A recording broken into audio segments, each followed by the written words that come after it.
Okay, so you know when you're watching a video creator and you love their style and feel of the videos, you know there's something going on within that edit and you just can't put your finger on it? Over the past couple of years, I've been getting a lot of questions on how I get that cinema style look for my films and my videos. And the truth is there is a whole lot that really goes into achieving a cinema style look. But the good news is there are a few simple but very effective things that you could do to ensure that you can achieve this look too. And I'm gonna show you how by showing you 5 of my top tips that I've learned over the course of many years of editing hundreds of videos. So let's get into it. Hey, what's happening? My name is Ryan, and if you're new with us, welcome. I truly appreciate you being here.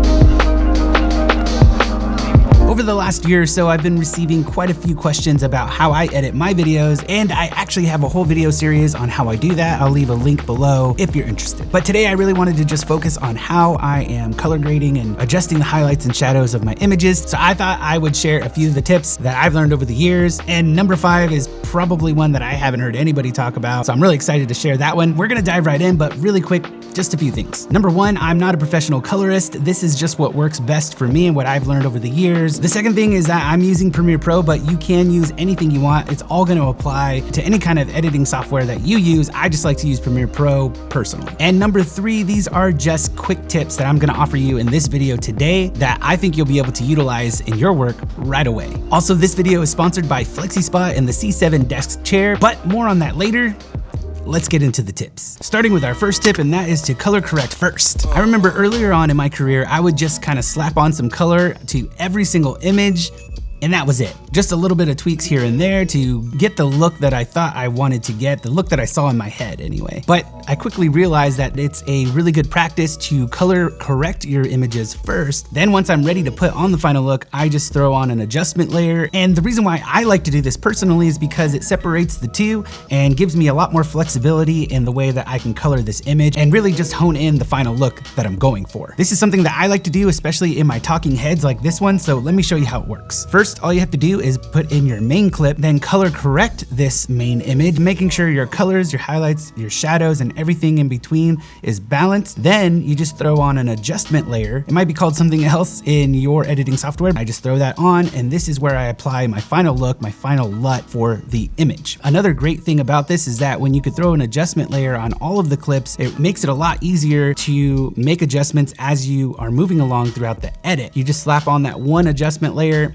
and you're good to go for all of your clips in the timeline. Now, I know this sounds like a whole lot, but honestly, I just developed some LUTs for myself to make this a lot quicker. I apply those every single time that I make a video or a film. And as a matter of fact, I've gotten a lot of questions about these LUTs and how I color grade my images. And I've had a few people ask if I have these available for purchase, which I do. And I'll leave a link down below so that you can check those out if you're interested. Okay, so the second thing I wanted to talk about is to utilize curves. Now, there are a lot of people that might disagree with this, but just hear me out. So it's no secret that digital sensors will naturally enhance some of the colors and oversaturate them within your image. For me personally, I have the FX3, and I noticed this in the reds and the yellows and sometimes the orange colors. Film stock will actually smooth out all of these colors naturally, maintaining all of the colors within the image. And of course, you've probably heard me say all of the highlights and shadows in the image. And this is one of the main reasons why we associate that old film stock movie look to a cinematic style image. One of the really great ways to do this is with the curves. Curves are a really great way to isolate your colors and pull some of that color out, which we're going to talk about a little bit later in the video, but you can also use this for the magenta and the green that could be heavy within your image. I know the FX3 has a really heavy green tint on it, so I usually have to pull that out a little bit. These curves allow you to do that, and also you can control the highlights and the shadows and lift the shadows and get those milky blacks that you might be looking for your image, which actually leads me to my third thing, and that is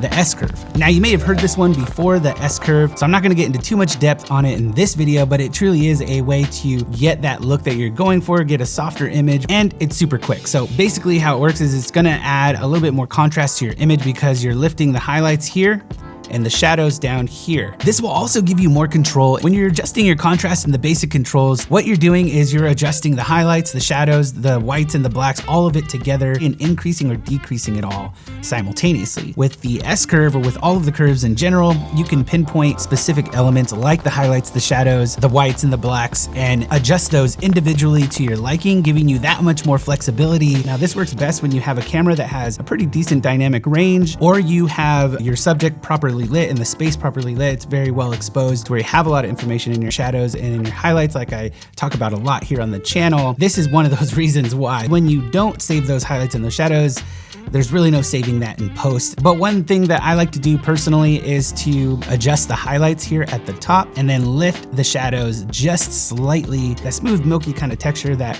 you might see in natural film stock. Number 4 is to isolate your colors. Now we just talked about that and how digital sensors will naturally oversaturate some of the colors within your image when it comes to a digital sensor. This is one of those ways that you can isolate those colors. What I like to do is take the eyedrop tool and select the color that I'm wanting to pull out. So for example, the red that you might see in a natural skin tone, or sometimes say an orange cone, or I don't know, something red within the frame, it will usually be too saturated. So I like to pull that stuff down and get it a little bit more balanced, so that way this looks more believable. I like to use them in my images personally because I feel like it really balances out that look. Now it's good to note that there are many ways to do this. This is just the easiest way that I've found, and it's just a really good way for you to utilize this in your films right now. Now, like I mentioned earlier in the video, I am super excited to share this next tip. However, there is one thing I wanted to mention before that. There are so many times when I find myself working on a project and I'm sitting down for hours at end, not even realizing how much time has passed by until I stand up and I start to feel all the side effects of sitting down that long. As much as I love my standing desk, the E7 by FlexiSpot as well, standing up after sitting down for so long just isn't enough. I definitely want to be able to sit down and watch a timeline, and because of the issues with my back and my legs, it was important for me to get the perfect chair, and I believe that this is the one. This is the C7 ergonomic desk chair made by FlexiSpot, and it's truly solved this problem for me. Not only does it have adjustable lumbar support, saving your back, but also armrests that can be adjusted to any situation. You can go up, down, side to side, and even front to back. You can also adjust the seat depth, tilt, and of course height, but I think my favorite feature is that this chair reclines, which is absolutely something that I use often. It has a breathable mesh back, and you also have the option for a foam seat or a mesh seat. I chose the mesh seat and I really love it. The best part about this chair is that everything is adjustable, making it the perfect chair for just about anyone. Now, FlexiSpot was kind enough to send me this desk and chair, but the cool thing is that I was already looking into FlexiSpot for my new desk and chair setup for a couple of years now. This chair has truthfully been amazing for me, and I just want that for you too, so I partnered up with FlexiSpot to get you a special discount. Use my code FoxandCrown at checkout to receive $30 off of your chair, and they are always doing some kind of amazing deal on their website, so I highly recommend it if you're in the market for a new chair. And I just want to give a special thank you to FlexiSpot for sponsoring this video. All right, so now let's get into my favorite tip number 5, and that is saturation over luminance. At the beginning of my career, I just bumped up the saturation and called it good.